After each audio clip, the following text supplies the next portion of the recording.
তোমার নবীর নাম কি? হযরত মুহাম্মদ রাসূলুল্লাহ সাল্লাল্লাহু আলাইহি ওয়াসাল্লাম। তোমার নবীর দেউতার নাম কি? আব্দুল্লাহ। তোমার নবীর মাৰ নাম কি? আমানা। তোমাৰ নবীয়ে ক'ত জন্মগ্ৰহণ কৰিছিল? মক্কা-নগৰত।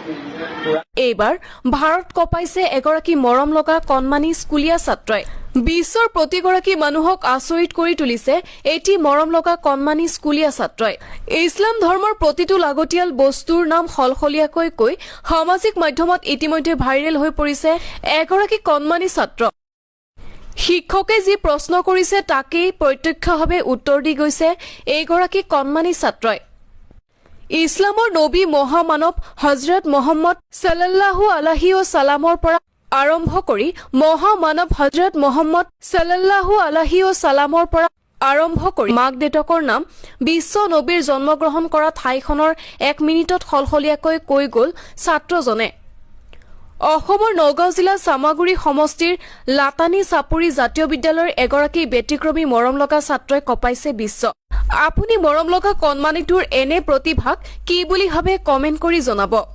কুৰাণ কাৰ কিতাপ? আল্লাহৰ কিতাপ। আসমানী কিতাপ কেইখন? ডাঙৰ ফেৰেশতা কেইজন? ইমান আমল মাতাচোন।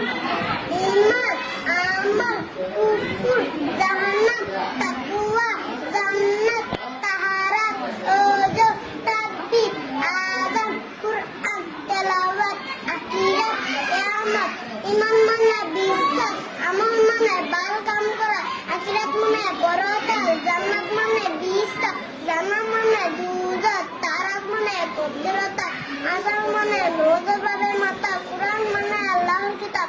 কলিমা শাহাদাত আশহাদু আল্লা ইলাহা ইল্লাল্লাহ ওয়া আশহাদু আন্না মুহাম্মাদান আবদুহু ওয়া রাসূলুহু। মই সাক্ষী দিওঁ যে আল্লাহ তাআলাৰ বাহিৰে আন কোনো অবিশ্বাস নাই আৰু মই সাক্ষী দিওঁ যে হযৰত মুহাম্মদ ৰাসূলুল্লাহ সাল্লাল্লাহু আলাইহি ওয়াসাল্লাম আল্লাহৰ ৰাসূল। গাজাৰা গাজা মাজুম লেগেনা